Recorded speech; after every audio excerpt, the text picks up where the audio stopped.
Hello aspirant, welcome to Baruipur competitive centre.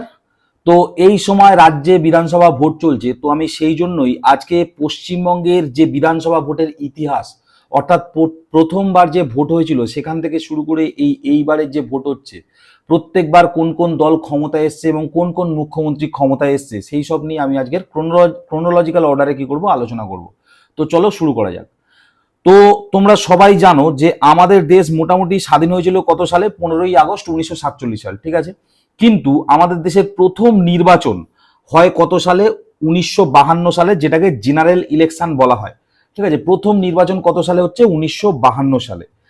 এইবারে তাহলে প্রশ্ন আসতে পারে যে তাহলে 1947 এবং 1952 এই মাঝখানে তাহলে কি হচ্ছিল? ঠিক আছে, এই 1952 আগে একটা ইন্টারিম সরকার চলছিল, ঠিক আছে, ইন্টারিম গভর্নমেন্ট, অভ্যন্তরীণ সরকার, যার মানে পশ্চিমবঙ্গে যার লিডার ছিল আর কি প্রফুল্লচন্দ্র ঘোষ, ঠিক আছে। তো তোমরা কিছুদিন আগে দেখেছো বাংলাদেশে একটা ইন্টারিম সরকার চলছিল, ইউনিট সরকার যেটাকে বলা হতো, ভোট টোট হয়নি কিন্তু একটা সরকার চলছিল, তাই না? তো আমাদেরও 1952 সালের আগে সেই রকমই একটা চলছিল।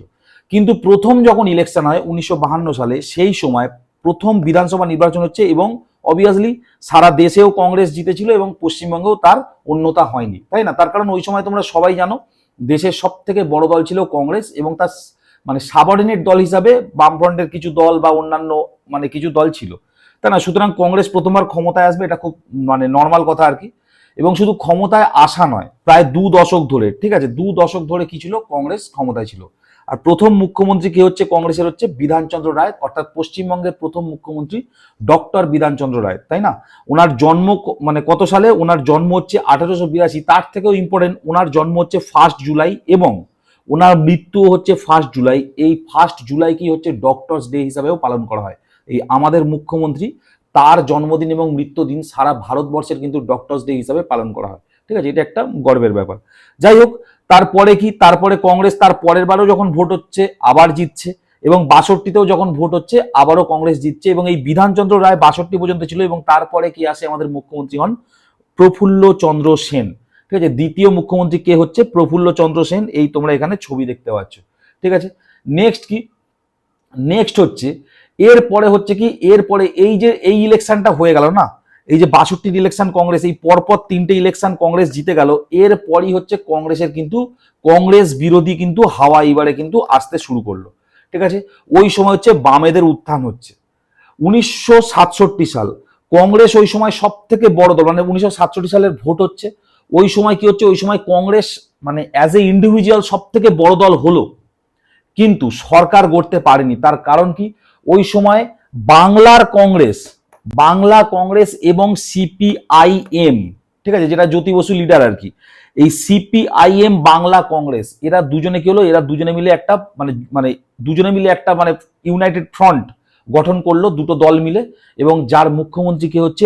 অজয় মুখোপাধ্যায়, ঠিক আছে। এই হচ্ছে অজয় মুখোপাধ্যায়, ঠিক আছে। ইউনাইটেড ফ্রন্ট তোমরা এখানে দেখতেই পাচ্ছ, ইউনাইটেড ফ্রন্ট বা যুক্ত ফ্রন্ট যেটাকে বলা হয়।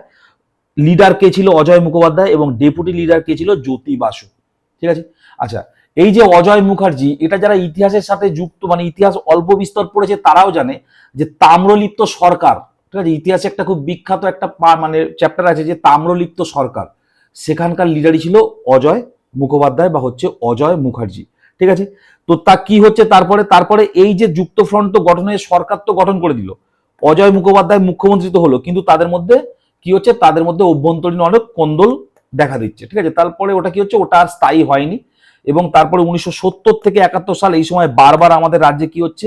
আমাদের রাজ্যে বারবার রাষ্ট্রপতি মানে শাসন, যেটাকে ইমার্জেন্সি বলা হয় আর কি, সেটা জারি হচ্ছে এবং এই সময় নকশালবাড়ির ঘটনা থেকে শুরু করে এক মানে এই সময় রাজ্যটা কি খুব আনস্টেবল সিচুয়েশনে ছিল, ঠিক আছে। তো তারপরে কি হচ্ছে? তারপরে কংগ্রেস আবার ব্যাক করছে, ঠিক আছে। 1972 সালে কংগ্রেস আবার ব্যাক করছে। মানে কি হলো? প্রথম 3টে নির্বাচনে কংগ্রেসই ছিল, তারপরে কি হচ্ছে? তারপর যুক্ত ফ্রন্ট এসে মোটামুটি একটা দল টল মানে ওই যেটা আর কি এদিক ওদিক থেকে যুক্ত হয়ে আর কি, যুক্ত ফ্রন্ট দুটো দল মিলিয়ে আর কি কোনো রকমের সরকার গঠন হলো। তারপরে আবার কি হলো? আবার এলো কংগ্রেস, ঠিক আছে, 1972 সাল। এবং এই সময় মুখ্যমন্ত্রীকে সিদ্ধার্থ শঙ্কর রায়, ঠিক আছে। এই নামটা তোমরা খুব শোনো এবং ইনি 2010 সাল নাগাদ মারা যান, ঠিক আছে, সিদ্ধার্থ শঙ্কর রায়। যাই হোক, তো এই সময় হচ্ছে ইনি এখানকার মুখ্যমন্ত্রী হয়। এরপরে হচ্ছে কি? এরপরে হচ্ছে বামফ্রন্ট যুগ, ঠিক আছে, দীর্ঘ বামফ্রন্ট যুগ, 34 বছরের বামফ্রন্ট ক্ষমতায় ছিল, ঠিক আছে, লেফট ফ্রন্ট যেটাকে বলা হয়। কি হচ্ছে? 1977 সালে বামফ্রন্ট ক্ষমতায় আসছে, জ্যোতি বসু হচ্ছে মুখ্যমন্ত্রী। ঠিক আছে, এখনো পর্যন্ত মানে পশ্চিমবঙ্গের সব থেকে লং টার্ম মুখ্যমন্ত্রী হচ্ছে জ্যোতি বসু। ঠিক আছে, প্রায় 23 বছর মতো। এই সময় বাম মানে এই যে লেফট ফ্রন্ট বলো বা এই যে সিপিআই বলো, শুধু দেখো অনেকেই বাম ফ্রন্ট মানি আর কি সিপিআই বুঝে নেবে বা সিপিআইএম বুঝে নেবে। অনেক দল ছিল, সিপিআই, সিপিআইএম, ঠিক আছে, তারপর ফরওয়ার্ড ব্লক যেটা নেতাজি স্থাপন করেছিল, তারপর আরএসপি, তাই না? তো এই সমস্ত দল মিলে হচ্ছে বামফ্রন্ট। তো যাই হোক, জ্যোতি বসু হচ্ছে মুখ্যমন্ত্রী এবং এদের যে উত্থানের মেন কারণ অনেক ছিল, তার মধ্যে অপারেশন বর্গা, ঠিক আছে, ওই সময় খাদ্য আন্দোলন, ঠিক আছে, এই অনেক কিছু, সেই কলোনি স্থাপন, ঠিক আছে, ওই সময় যে বাংলাদেশের যে মানে হচ্ছে আর কি, বাংলাদেশের যে মানে দেশ স্বাধীন হচ্ছে সেই সময় প্রচুর রিফিউজি সমস্যায় বামফ্রন্টদের মানে কাজ। তো তারা আর কি এই সমস্ত মানে কি বলবো, এই তারপর জঙ্গলমহলে বিভিন্ন কাজ, ঠিক আছে। তো এই সমস্তর মাধ্যমে আর কি তারা উঠে আসে এবং এই যে 1977 সাল, তারপর পরপর এটা প্রথমবার বামফ্রন্ট সরকার হচ্ছে। হ্যাঁ, 1 নম্বর, 2 82, 3 4 5 96, ঠিক আছে। তারপরে কি হচ্ছে, তারপর 2000-এর পরে হচ্ছে জ্যোতি বসু কি হচ্ছে রিটায়ার, মানে উনি বয়স হয়ে যাচ্ছে, উনি কি করছেন, অবসর নিয়ে নিচ্ছেন। এবং তারপরে কে মুখ্যমন্ত্রী হচ্ছেন, আমাদের বুদ্ধদেব ভট্টাচার্য।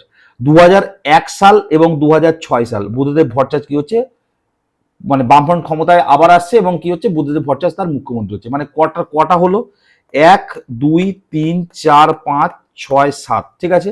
এবং 2006-এর পরে অর্থাৎ 2011 সাল, 2011 সালের যে বামফ্রন্টের যে স্লোগানটা ছিল আমার মনে আছে, যে কি অষ্টম বামফ্রন্ট সরকার গঠন করতে পুনরায় সিপিআই বা সিপিআইএম কে বিপুল ভোটে জয়ী করুন। ঠিক আছে, অ্যাকচুয়ালি বামফ্রন্ট সরকার কিন্তু মানে 7বার কিন্তু তারা সরকার গঠন করেছে, 7বার। ঠিক আছে, তো বলে দিই কংগ্রেস কবার গঠন করেছে। কংগ্রেস প্রথম 3বার ছিল, আমি আরেকবার রিভাইজ করে দিই, কংগ্রেস প্রথম 3বার ছিল। তারপর কি হচ্ছে, তারপর ইউনাইটেড ফ্রন্ট আসছে, তারপর আরেকবার কংগ্রেস। ঠিক আছে, সিদ্ধার্থ শঙ্কর রায় হচ্ছে কংগ্রেসের শেষ মুখ্যমন্ত্রী, তাই না? তারপরে আর কংগ্রেসের কোনোদিন কোনো মুখ্যমন্ত্রী হয়নি। তারপরে কি হচ্ছে, তারপর বামফ্রন্ট সরকার আসে, জ্যোতি বসু এবং তারপর বুদ্ধদেব ভট্টাচার্য। এই বুদ্ধদেব ভট্টাচার্য হচ্ছে বামফ্রন্টের শেষ মুখ্যমন্ত্রী। ঠিক আছে, তারপরে কি হচ্ছে, সিঙ্গুর আন্দোলন, নন্দীগ্রাম আন্দোলন, এই ইতিহাস তোমরা জানো। সেখান থেকে কি হচ্ছে, সেখান থেকে রাজ্যে এক বিশাল পরিবর্তন আসে এবং আমাদের মুখ্যমন্ত্রী কি হয়, 34 বছরের বাম জমানার অবসান ঘটিয়ে মমতা ব্যানার্জি হচ্ছে তৃণমূল। এবং দেখো, তৃণমূল এবং কংগ্রেস এদের জোটে কি হচ্ছে, এদের জোটে হচ্ছে মুখ্যমন্ত্রী। ঠিক আছে, ওই সময় তৃণমূল কংগ্রেস দুজনে জোট বেঁধেছিল এবং 2016 সালে কি হচ্ছে, তৃণমূল একা লড়াইয়ে কি হচ্ছে, ক্ষমতায় আসছে এবং 2021-এও তৃণমূল কংগ্রেস ক্ষমতায় আসছে। এর থেকেও মানে একটা ইম্পর্টেন্ট কথা হচ্ছে, এই 2021-এর ইলেকশনে প্রথমবার রাজ্যে বিজেপি হচ্ছে প্রধান বিরোধী দল হচ্ছে, প্রথমবার রাজ্যে, এবারেও তাই। ঠিক আছে, এবারের ভোট হচ্ছে কি 2026 সালের ভোট। তোমরা আমাকে কমেন্ট বক্সে জানাবে এইটা হচ্ছে পশ্চিমবঙ্গের কত নাম্বার বিধানসভা ইলেকশন। ঠিক আছে, পশ্চিমবঙ্গের কত নাম্বার বিধানসভা ইলেকশন, এইটা তোমরা কমেন্ট বক্সে আমাকে জানাবে। বামফ্রন্ট ছিল কত বছর, এটা তোমরা সবাই জানো, 33 কিংবা 34 বছর বলা হয়। এরপরে একটা কোশ্চেন থেকে যায়, যে সব থেকে বেশি এই যে দেখবে এই লাস্ট বারও হচ্ছে 213টা আসন পেয়েছিল কে, তৃণমূল কংগ্রেস, তাই না? সিপিএম 2006 সালে, সিপিএম এর জায়গাতে লিখি, জিনিসটা ভালো লাগবে, সিপিএম 2006 সালে 235টা আসন পেয়েছিল। বুঝতে পারছো, 2006 সালে 235টা আসন। ওই সময় কেউ ভাবতেও পারেনি আর কি যে এই সরকার কিছুদিনের মধ্যে চলে যাবে, নেক্সট টার্মেই চলে যাবে, ঠিক মানে 2006-এর পরেই আর কি। বোঝা গেল? তো ব্যাপারটা হচ্ছে এই যে 2006 সালে, আবার অনেকে বলে যে 2006 সালে বামফ্রন্টের মানে আসন হয়তো বেড়েছিল কিন্তু অনেক জায়গায় পার্সেন্টেজও কমে গেছিল। তো এরকম অনেক বিতর্ক আছে। ঠিক আছে, যাই হোক, এইবার হচ্ছে 2026 সালের ইলেকশন। তো মোটামুটি তোমরা কি মনে করো যে এইবারের ভোটে কি কি হতে পারে? দেখো, এই মুহূর্তে রাজ্যে যদি দেখা যায় তাহলে কে কে আছে, মোটামুটি তৃণমূল কংগ্রেস তো ক্ষমতায় আছে। বিরোধী দল কি আছে? বিরোধী দল আছে বিজেপি। ঠিক আছে, বামফ্রন্ট আর আইএসএফ, যে আইএসএফ মানে হচ্ছে নওশাদ সিদ্দিকীর দল। তো তোমরা এই কটা দলের মধ্যে মোটামুটি বলবে যে কে ক্ষমতায় আসতে পারে। কংগ্রেসও আছে অধীর রঞ্জন চৌধুরী। ঠিক আছে, সরকারে কে আসতে পারে এবং যদি কেউ এককভাবে সরকারে না আসতে পারে, দেখো রাজ্যে কতবার দেখো এই জিনিসটা হয়েছে। ঠিক আছে, প্রথম তো কংগ্রেস সরকারে আসতো। ঠিক আছে, এই যে অজয় চক্রবর্তী, অজয় মুখার্জি যখন তোমার সরকারটা গঠন করে, ওটা কিন্তু এককভাবে তারা আসেনি, তারা কিন্তু জোট করেই এসেছিল, তাই না? বাংলার কংগ্রেস এবং সিপিআইএম এরা জোট করেই প্রথমবার সরকারে এসেছিল। তারপরে কি হচ্ছে, 77 সাল থেকে 2011 সাল পর্যন্ত কিন্তু এককভাবে আর কি সরকার গঠন করেছিল বামফ্রন্ট।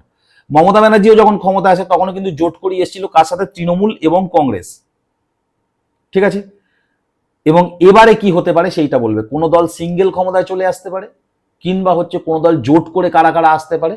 তো তোমার কি ওপিনিয়ন সেটা তোমরা অবশ্যই জানিও। আর এটা অবশ্যই বলবে যে 2026 সালের ইলেকশন কততম বিধানসভা ইলেকশন পশ্চিমবঙ্গে। তো চলো আজকে এই পর্যন্ত থাক, দেখা হবে পরের ভিডিও, ততক্ষণ স্টে টিউন এন্ড বাই।